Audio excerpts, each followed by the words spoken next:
Yo guys, what is up? It is Ryan Sneaks back with another legit check video. You know I had to get this one for you guys. I always try to give you guys the best legit checks possible on YouTube. So I had to scramble and get these before they were all gone. The 350 boost, I was lucky enough to get my pair.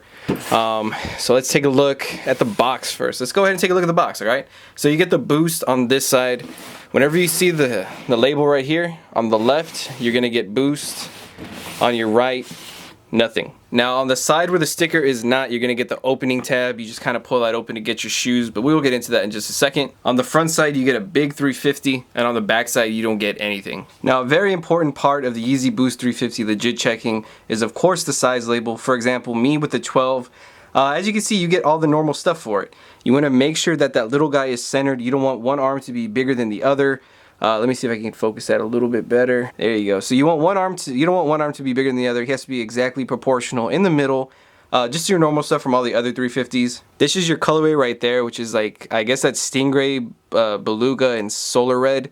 You're going to be wanting to make sure that that is the colorway. Notice how the ones have a tail on them. You always want to have a tail. Yeezy Boost 350 V2, made in China. Your UPC and PO. Of course, I've gone over that with a lot of different shoes, especially the Yeezy Boost, that UPC and EAN can be used. If you're getting a label like this, though, it is always UPC. If you have one with the little boxes on there, you can switch back from EAN and UPC. So if you got an EAN on a box with this label, you're most likely dealing with fakes right there. If you get one with the little boxes, you can be dealing with a legit pair still. And always keep in mind, ladies, that it is never a woman on there. It is always a man. So now that that's all taken care of, let's go ahead and pop these babies open.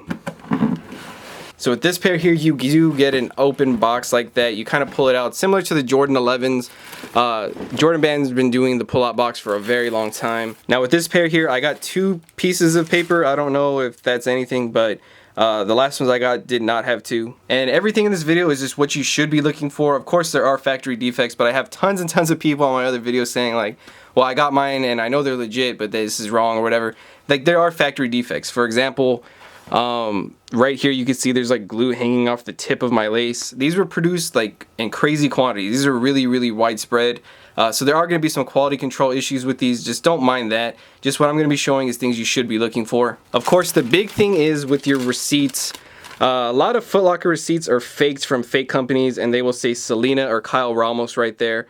Mine says Lauren. This is actually done at North Star Mall here in San Antonio, so this was actually done here in my hometown. I mean, this is a legit receipt. If you want to take a peek, $220, that's retail on them. There's also some stickers on boxes you can look for that say $220, but I mean, you don't want to make it seem that it says $200. Some fakes that came out before these even came out were ringing up at $200 because they thought it was going to be the same retail. And like I said, always make sure that it does not say Kyle Ramos or Selena on there, because you always want to make sure you don't get a receipt like that, because that is 100% fake. Alright, so now we can finally get into the kicks. Now this is the paper you're going to get inside of them. I of course take that out of every Yeezy release I ever get, and I always put the little IKEA shoe trees. And for these, I know a lot of people say like don't put it in there, it's going to stretch out the prime knit, it's going to do this, do that. These are not very strong. These are very weak actually. They're just there to shape the shoe, so I've had zero problems with them. But into the shoe, you want to just check the little ribbings on there. Make sure everything is nice and lined up.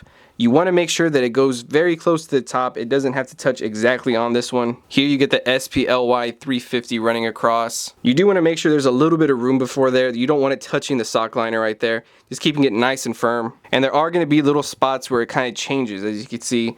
Let me zoom in a little bit for you guys so you can see what I'm talking about. But like here you see where it kind of goes and goes up, goes up. It's not going to be a perfect line going across. It is going to have some little imperfections, and it's going to be jagged. Especially here on the toe box, you get quite a few of it right there. Now here's one thing I've seen on tons and tons of fakes. Either it does go and continue all the way down through the mid right here, or sometimes it even stretches like to here. This orange stripe right here is going to just fade after the stitching. It's not going to continue or anything like that. You're going to want to make sure it does not continue and keep going. It just fades away. And as you can see, I already have a stitch coming off right there. Like I said, quality control on these were not so great. I have seen a few pairs that were pretty messed up, especially there's one on Goat that has a cut going all the way down the side, and still selling for a lot. One thing to note is that on this pair here, it is using a different type of boost. It is not using the same boost as the old 350s. This one, to me, actually kind of looks like the old fake boost that they used to make. So Good luck trying to tell the difference when they try to replicate that. As you see, you do get different types of dimples. These are kind of dimples that you find like on Pure Boost and Rocket Boost or something like that. You can find it on those. I know my Rocket Boost has dimples like that. Of course, on the old 350s and the little boost windows up at the top, you did get those little marks as well. But here it's going to be like 4 and then 3 going up, which is a little hard to see because it's all one color. But you can kind of see 1, 2, 3, 4, 1, 2, 3. And then you get some like off to the side. You do get some throughout the windows here. You just want to make sure you're looking for those dimples all throughout. And like I was saying, quality control was kind of poor on these. You get the 1, 2, 3, 4, 1, 2, 3. Now I'm not saying it has to be the 4 and then the 3. I've seen somewhere just a straight line. It's really kind of random now. And then as you can see right here, you do get the ones within the little windows, which you always want to make sure. Now in my opinion, the new boost that they're using on this is way more comfortable. For comparison, this is my Moonrock pair. So you see the boost is not as squishy. This is more of an ultra boost type of boost. It's not pure boost or anything like that, which means it has more of the actual boost material in it and less of the like styrofoamish type.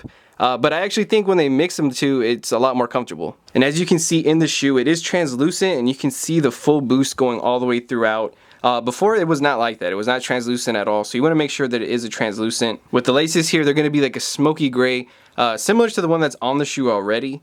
And then you're going to want to make sure that it is a clear lace tip, just like all the other Yeezys. You're going to want to make sure that there's some orange going throughout the whole thing and that this prime knit upper is very thick. It is a lot thicker than the previous models. The previous models were not thick at all. This one actually has a lot better quality in my opinion. When you see the tip of the shoe, you see that all of the patterns kind of meet up in here, and you want to make sure that it's like that. You also want to make sure that it fades into the stripe, that it is not a solid stripe. Like I said in the back, you want to make sure that it does not continue on. You want it to fade off right after the stitching. Getting onto the insole right there, you do get the Adidas Yeezy. You're going to get some suede that hold the laces right there, and then your stitching going all the way through. One thing you're going to want to note is that the 3 stripes here in the heel go all the way down to the back stitching of the shoe. If you can get a peek at that. Right then and there, you can see it. It goes all the way down to the stitching. The stitching inside of the shoe is like a light grayish. It's not white. And it's more of like a silverish color. Under the insole here, you do get similar to like a Pure Boost where you get the boost windows all open on the bottom. It's not like the previous Yeezy where you do get the cloth under it. It is full boost right under it. You also want to check and see if there's a little piece of plastic that goes through right there. It's always going to be there. Now, all the pairs that I've seen so far, it is always there. When we get to the insole, it is just gray with black Adidas Yeezy text on it. When you flip it around, it's just a Yeezy sole. It's the same as last time.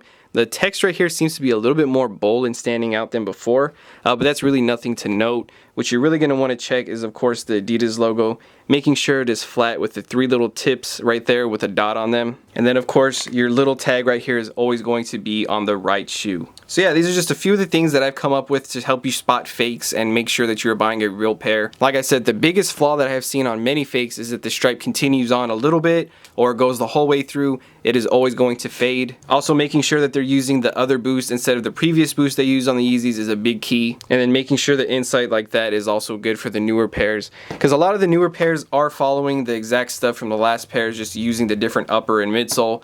So you want to just always make sure that they are updated. And then also the price point on the receipt. If you get one that says Kyle Ramos Selena, those are the big red flags right there. Also, if it says 200 bucks, you know there's something up. But yeah, that is it. Thank you guys for watching. Like, comment, subscribe. Don't forget to hit that thumbs up. I love making these legit check videos for you guys so I can help out the community. I know a lot of people hate it because they think I'm hating on their fakes, or I think that I'm talking down on people that own fakes, but I'm not. I'm just trying to help the people that really want to get a legit pair get one. I've seen so many people pay thousands of dollars for what they think to be a legit pair and then end up getting fakes. So this is really just to help out the community. Hope all you guys got a pair if you wanted one, and hopefully y'all don't have to pay too much resale if you do still want a pair. But yo, that is it guys. Thank you again, and I will catch you guys next time.